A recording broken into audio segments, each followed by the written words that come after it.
For generations, one goal united millions of women around the world. Equal opportunity, equal rights, equal pay. The movement transformed modern society. Historic footage of women's rights marches. Women entered universities in record numbers. Graduation ceremonies fill the screen. More women entered professional careers. Office buildings and workplaces come alive. Businesses hired more women than ever before. Modern offices become increasingly diverse. Laws changed. Equal pay legislation appears on screen. Workplace discrimination declined. Historic newspaper headlines transitioned to modern workplaces. The gender pay gap began to narrow. Charts illustrate decades of progress. By many measures, the movement succeeded. Families celebrated new opportunities. Millions of women achieved financial independence. Professional women lead meetings and businesses. Household incomes rose. Graphs show rising dual-income households.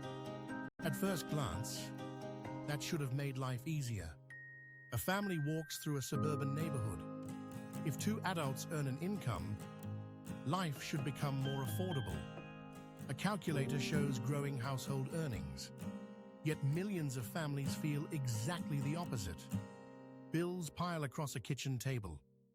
Today, many households need two incomes just to survive. Parents rush between work and childcare. Why?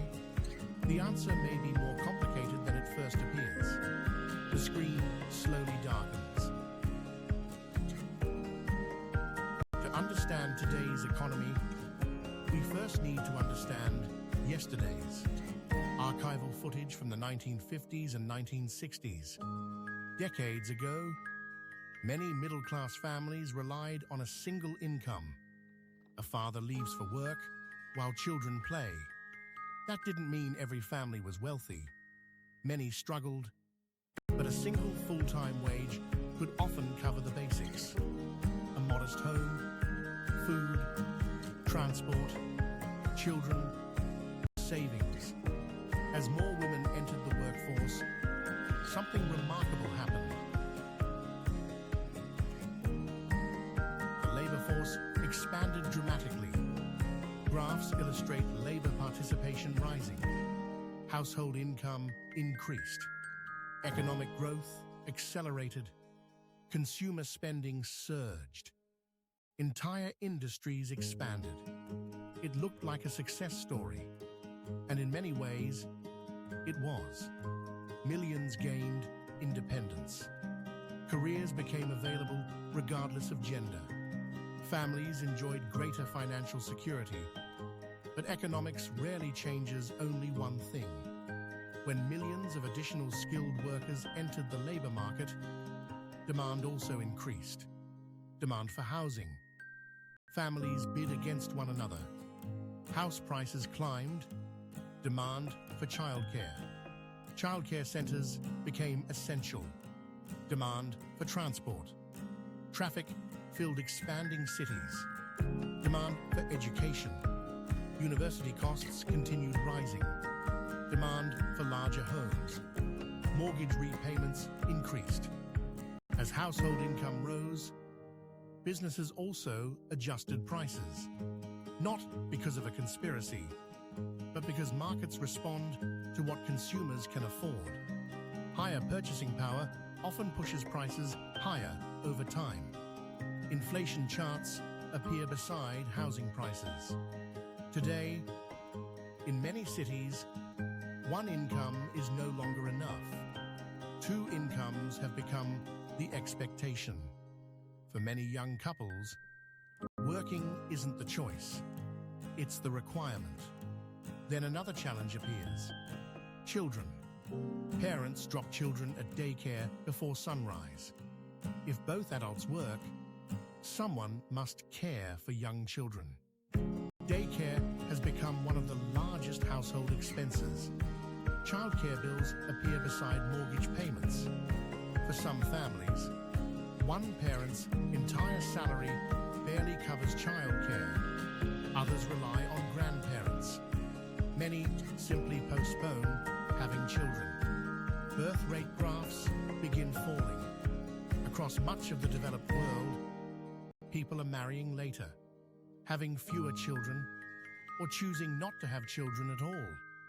Family photographs slowly fade across the screen. Families themselves are changing. Marriage rates have declined. Single-person households have increased. Divorce remains common. Many children now grow up across multiple homes. There are countless reasons for these changes.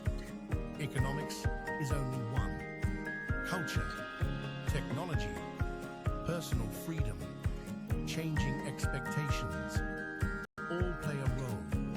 But financial pressure affects every decision, especially starting a family. Researchers increasingly point to affordability as one reason birth rates continue falling. Because raising children has never been more expensive.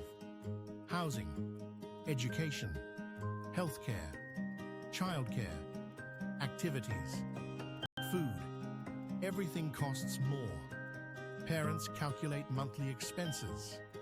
Ironically, families now earn more money than previous generations, yet often feel poorer, not necessarily because they earn less, but because the cost of participating in modern life has risen alongside those incomes. This raises an uncomfortable question. Did equal pay create these challenges? Most economists would say, no, equal pay itself corrected an unfairness. Women earning the same wage for the same work became a question of equal treatment. The broader economic changes came from many different forces: globalization, urbanization, housing shortages, government policy, population growth, changing consumer expectations, and expanding labor participation. Each influenced today's economy, which makes this debate far more complicated than politics alone. Some argue society became stronger because everyone gained greater opportunity. Others argue families became financially dependent on two incomes. Both observations can exist at the same time. Progress often solves one problem while creating new challenges. History is full of examples.